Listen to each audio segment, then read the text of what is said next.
Hello বন্ধুরা, good evening সবাইকে। তোমরা সবাই কেমন আছো? আমি তো খুব ভালোই আছি। অনেক দিন পর ভয়েস ওভার দিয়ে তোমাদের সঙ্গে ভিডিও শেয়ার করলাম।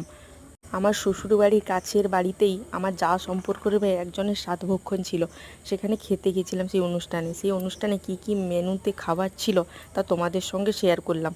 প্রথমে দেওয়া হয়েছিল পিঠে, নিমকি, মিহিদানা, চিড়ে ভাজা। তারপরে এলো ফ্রাইড রাইস, মাছের ঝাল। তারপরে ভাত, ডাল, চচ্চড়ি, ঝিঙে আলু পোস্ত, চিংড়ি মাছ দিয়ে মাছের ঝোল। তারপরে ছিল চাটনি, দই, মিষ্টি, পাঁপড়। আর আমাদের এখানে কোনো অনুষ্ঠান হলে, শুভ কাজে পায়েস তো হবেই, তা পায়েসও ছিল। পায়েসটা তো আমার খেয়ে খুব ভালো লাগলো। সব তরকারি খুব ভালোই হয়েছিল।